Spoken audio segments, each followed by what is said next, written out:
ಎರಡು ಆದುದು ಮಾಯೆ ತಾನೆಯು ಹಿರಿದು ವಿದ್ಯೆಯೆನಿಸುತ್ತ ಬರಿಯ ಬಿಳಿ ಹೊಗೆ ವಿಂಗಡಿಸಿ ವಿದ್ಯೆನಿಸಿಕೊಂಡಿಹುದು.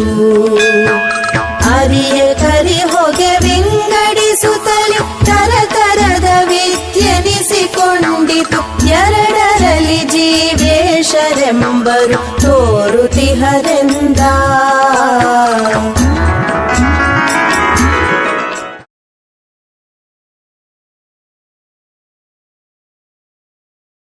ಈ ಪದ್ಯವು ಅದ್ವೈತ ವೇದಾಂತದ ಸಾರವನ್ನು ಅತ್ಯಂತ ಸರಳವಾದ ರೂಪಕಗಳ ಮೂಲಕ ವಿವರಿಸುತ್ತದೆ. ಇಲ್ಲಿ ಮಾಯೆ, ವಿದ್ಯೆ ಮತ್ತು ಅವಿದ್ಯೆಯ ಸ್ವರೂಪವನ್ನು ಹೊಗೆಯ ಉದಾಹರಣೆಯ ಮೂಲಕ ಸುಂದರವಾಗಿ ಕಟ್ಟಿಕೊಡಲಾಗಿದೆ. ಮಾಯೆಯ ಎರಡು ಮುಖಗಳು, ವಿದ್ಯೆ ಮತ್ತು ಅವಿದ್ಯೆ.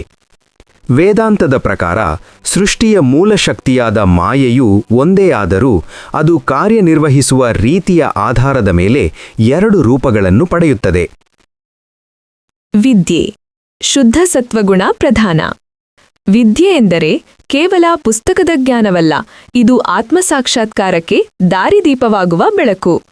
ಸ್ವರೂಪ ಇದು ಶುದ್ಧ ಸತ್ವಗುಣದಿಂದ ಕೂಡಿದೆ. ಅಂದರೆ ಇಲ್ಲಿ ರಜೋಗುಣ ಅಂದರೆ ಚಂಚಲತೆ ಅಥವಾ ತಮೋಗುಣ ಅಂದರೆ ಅಜ್ಞಾನ ಅಥವಾ ಆಲಸ್ಯ ಇರುವುದಿಲ್ಲ. ಇದನ್ನು ನೀವು ಬಿಳಿ ಹೊಗೆಗೆ ಹೋಲಿಸಿದ್ದೀರಿ. ಅದು ದಪ್ಪಗಿದ್ದರೂ ದಾರಿಯನ್ನು ಪೂರ್ಣವಾಗಿ ಮರೆಮಾಡುವುದಿಲ್ಲ. ದೃಷ್ಟಾರೂಪ ವಿದ್ಯೆಯು ನಮ್ಮನ್ನು ನೋಡುವವನ ಅಂದರೆ ದೃಷ್ಟಾರನ ಕಡೆಗೆ ಕರೆದೊಯ್ಯುತ್ತದೆ. ಅಂದರೆ ಎಲ್ಲದರ ಹಿಂದಿರುವ ಸಾಕ್ಷಿ ಚೈತನ್ಯ ಅಥವಾ ಈಶ್ವರನ ರೂಪವನ್ನು ಇದು ತೋರಿಸುತ್ತದೆ. ಪರಿಣಾಮ ವಿದ್ಯಾ ಉಪಾಧಿಯಿಂದ ಅತೀತನಾದವನನ್ನು ನಾವು ಈಶ್ವರ ಎನ್ನುತ್ತೇವೆ. ಈಶ್ವರನು ಮಾಯೆಯನ್ನು ತನ್ನ ನಿಯಂತ್ರಣದಲ್ಲಿ ಇಟ್ಟುಕೊಂಡಿರುತ್ತಾನೆ. ಅವಿದ್ಯೆ ಮಲಿನ ಸತ್ವ ಅಥವಾ ತಮೋಗುಣ ಪ್ರಧಾನ. ಅವಿದ್ಯೆ ಎಂದರೆ ಸತ್ಯವನ್ನು ಮುಚ್ಚಿಟ್ಟು ಇಲ್ಲದ್ದನ್ನು ತೋರಿಸುವ ಅಜ್ಞಾನ. ಸ್ವರೂಪ ಇದು ಮಲಿನ ಗುಣಗಳಿಂದ ಕೂಡಿದೆ. ಇದು ವಸ್ತುಗಳ ನೈಜ ಸ್ವರೂಪವನ್ನು ಮರೆಮಾಚಿ ಭ್ರಮೆಯನ್ನು ಉಂಟುಮಾಡುತ್ತದೆ. ದೃಶ್ಯರೂಪ ಇದು ಜಗತ್ತನ್ನು ಅನೇಕವಾಗಿ ತೋರಿಸುತ್ತದೆ. ಅಂದರೆ ನಾವೆಲ್ಲರೂ ಬೇರೆ ಬೇರೆ, ವಸ್ತುಗಳು ಬೇರೆ ಬೇರೆ ಎಂಬ ಭೇದಭಾವ ಮೂಡುವುದು ಅವಿದ್ಯೆಯಿಂದಲೇ. ಪರಿಣಾಮ ಅವಿದ್ಯೆಯ ಉಪಾಧಿಗೆ ಒಳಗಾದವನೇ ಜೀವಿ, ಅಂದರೆ ಸಾಮಾನ್ಯ ಮನುಷ್ಯ. ಜೀವರು ಮಾಯೆ ಅಥವಾ ಅಜ್ಞಾನದ ಪಾಶಕ್ಕೆ ಸಿಲುಕಿ ಸುಖ ದುಃಖಗಳನ್ನು ಅನುಭವಿಸುತ್ತಾರೆ.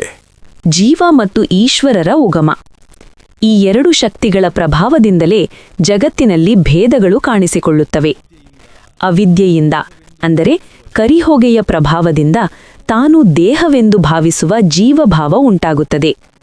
ವಿದ್ಯೆಯಿಂದ ಅಂದರೆ ಬಿಳಿ ಹೊಗೆಯ ಪ್ರಭಾವದಿಂದ ಜಗತ್ತನ್ನು ನಿಯಂತ್ರಿಸುವ ಈಶ್ವರ ಎಂಬ ಭಾವ ತೋರುತ್ತದೆ. ಸಾರಾಂಶ: ಮಾಯೆಯು ಬಿಳಿ ಹೊಗೆ ಮತ್ತು ಕಪ್ಪು ಹೊಗೆಯಂತೆ ವಿಭಾಗವಾಗಿ ಒಂದೆಡೆ ಜ್ಞಾನದ ಹಾದಿಯಲ್ಲೂ ವಿದ್ಯೆಯನ್ನು ತೋರುತ್ತಾ ಇನ್ನೊಂದೆಡೆ ಅಜ್ಞಾನದ ಕತ್ತಲೆಯಲ್ಲಿ ಅವಿದ್ಯೆಯನ್ನು ನೂಕುತ್ತಾ ಇರುತ್ತದೆ. ಈ ಎರಡರ ಆಟದಿಂದಲೇ ಜಗತ್ತಿನಲ್ಲಿ ಜೀವ ಮತ್ತು ಈಶ್ವರ ಎಂಬ ಭೇದಗಳು ನಮಗೆ ಗೋಚರಿಸುತ್ತಿವೆ ಎಂದು ಈ ಪದ್ಯ ಹೇಳುತ್ತದೆ. ಅಂತಿಮವಾಗಿ ಈ ಎರಡೂ ಮಾಯೆಯ ಸ್ವರೂಪವೇ ಆಗಿವೆ ಎಂಬುದು ಇದರ ಒಳಾರ್ಥ.